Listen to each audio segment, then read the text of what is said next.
கடவுள் டிவி நேயர்களுக்கு அன்பான வணக்கம். அடியேன் திருமயிலை கற்பகலட்சுமி சுரேஷ்.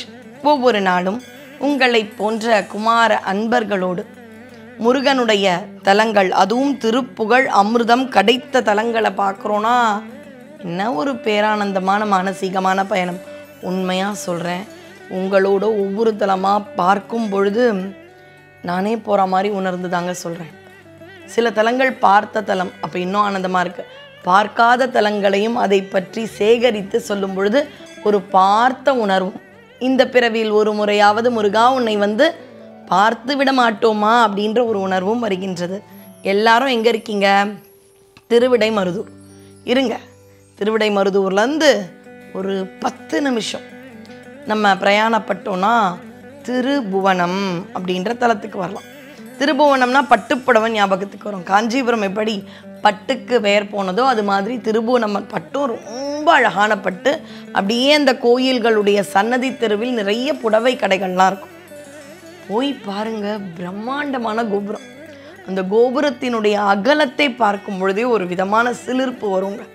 அதுதான் திருபுவனத்து கோபுரம். கோடி கும்ப தரிசனம் கோடி புண்ணியம் அப்படின்னு சொல்லிட்டு இந்த கோயிலுக்குள்ள வாங்க. வரகுணப்பாண்டியன் அப்படின்ற ஒரு மன்னன், அவனுக்கு தெரியாமல் ஒரு அந்தணனை அழித்ததால் பிரம்மஹத்தி தோஷம் என்பது வந்துவிட்டது. இந்த தோஷம் நீங்க என்ன செய்யணும்னு பல காலம் தவம் இருக்கின்றான், அறப்பணிகள் செய்கின்றான், தர்மமெல்லாம் செஞ்ச உடனே திருவிடைமருதூருக்கு போ, என்ன பாவனாலும் தீந்துடும். அப்படியா, நான் போறேன். பாண்டிய மன்னன், இதெல்லாம் சோழர்களுடைய இடம். பாண்டிய நாட்டிலிருந்து வரான் திருவிடைமருதூருக்கு. உள்ள வரும் பொழுது திருக்கோயில் மகாலிங்கேஸ்வரர் சன்னதிக்குள்ள போகும் பொழுதே அந்த பிரம்மஹத்தின்ற தோஷம் அவனை பிடிச்சதில்ல, அது போய் அப்படி பயந்து உட்காந்துடுச்சு. சுவாமி சன்னதிக்குள்ள போக முடியாது. அப்படியே போறதை பார்க்குறான், அப்படியே நடுக்கமா இருக்கா. இதுதான் எனக்குள்ள இருந்து இவ்வளவு பயத்தை கொடுத்ததா? உடம்புக்கு பிரச்சனை, மனசுக்கு பிரச்சனை, எல்லா இடத்துலையும் பயம். அது போயிட்ட உடனே இவ்வளவு ஒரு பயமா இருக்கக்கூடிய ஒரு விஷயமா எனக்குள்ள இருந்தது.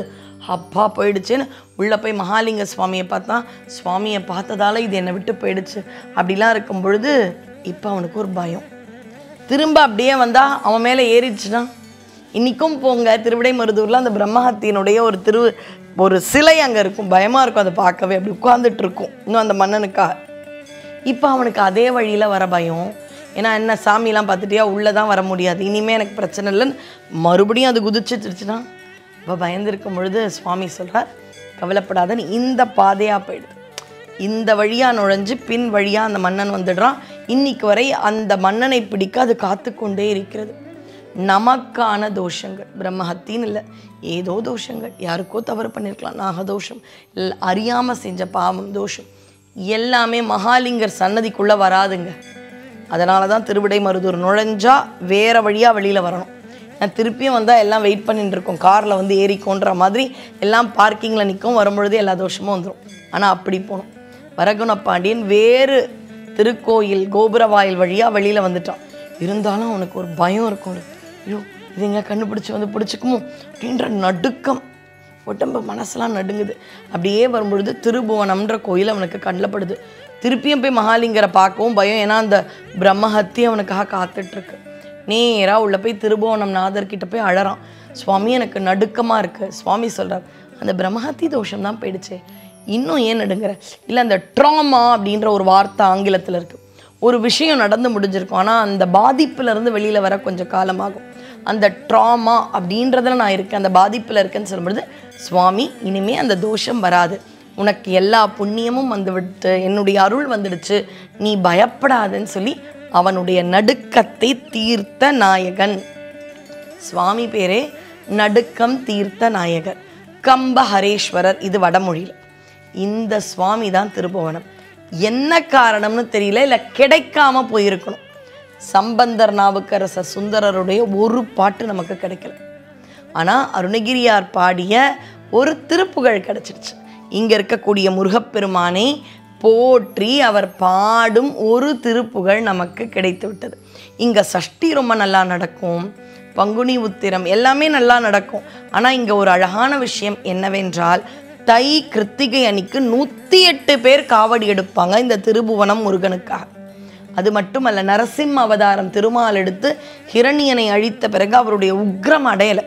இப்போ எனக்கு ரொம்ப கோவத்தில் இருக்கேன், யாராவது எங்கள் வீட்டில் இருக்கிறவங்க சொல்லிலாம் கூட நான் கேட்கல, கோவத்துலேருந்து குறைக்கல. ஆனால் என்னை விட ஒரு மேலாளர் இல்லை என்னை விட பெரியவங்க, நான் ரொம்ப மரியாதை வைக்கிறவங்க, அவங்க வந்து ஏன் ஏன் ஏன் கோவப்படாத விடு, அவ்வளோதான், எல்லாருக்கும் அந்த மாதிரி தான் ஒரு சமயத்தில் இருக்கும், கோவத்துலேருந்து வெளியில் வாது. அந்த கோவம் உன்னை தான் முதல்ல அழிக்கும். நம்ம படுறோம் இல்லைங்களா கோவம், அது முதல்ல நம்மளை தான், நம்ம மனசை தான் பாதிக்குது. அது உன்னை தான் இது பண்ணும். வெளியில் வான்னு யாராவது நம்மளை சொல்லும் பொழுது அவங்கள எதிர்த்து பேச மாட்டோம். மற்றவங்கள வந்து என்னை தொடாத, என்கிட்ட வராத கோவம்னு வேணால் அவங்கக்கிட்ட அப்படி சொல்ல முடியாது. சரி நம்ம வர என்ன பண்ணுறது, என்னால் புரியுது, கோவத்தை விட்டுடு, சரி நான் வெளியில் வரேன், நீங்கள் சொல்கிறது தான் கரெக்டுன்னு ஒருத்தர் பேச்சை கேட்போம்ல. அது மாதிரி திருமால் நரசிம்மராக வரும் பொழுது அவ்வளவு கோபம், அவருடைய கோபத்தை தீர்த்து அவரை விட சுப்பீரியராக இங்கே சிவபெருமான் இருப்பதால், ஏன் நரசிம்மருக்கு நரன் அப்படின்ற மனித உடல், சிம்மத்தலை, ஆனால் இங்கே ரொம்ப அழகாக சிவபெருமான் ஒரு அற்புத மூர்த்தம், ஷரப மூர்த்தம் வைத்திருக்கின்றார். அது எப்படி இருக்கும், சிங்கமுகம் மனுஷ உடல். அதே மாதிரி இருந்தால் ஈக்குவல் தானே, இவர் சொல்கிறதும் அவர் சொல்கிறதும் இவரும் அவரும் ஒரே மாதிரி இருக்காங்களே, அதை விட கொஞ்சம் ஜாஸ்தியாக இருந்தால் தானே இவருடைய கோபத்தை அடக்க முடியும். பறவையினுடைய ரக்கையும் இருக்கும், அதுதான் சரபேஸ்வரர், சரபமூர்த்தி, செம்புள்னு தமிழில் சொல்லுவாங்க. அப்படி ஒரு நாயகனாக நரசிம்மருடைய கோபத்தை அடக்கிய தலம். ரொம்ப அழகாக இருப்பாருங்க.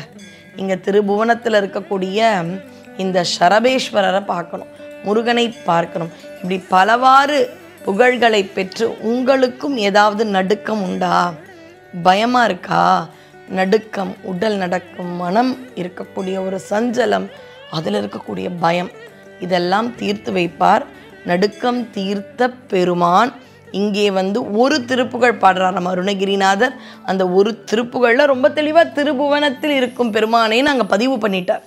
அந்த திருப்புகழை பாடி பரவி தந்தையின் அருளையும் தந்தையின் சுப்பன் அருளையும் பெறுவோமாக. வெற்றிவேல் முருகனுக்கு அரோகரா. நன்றி, வணக்கம்.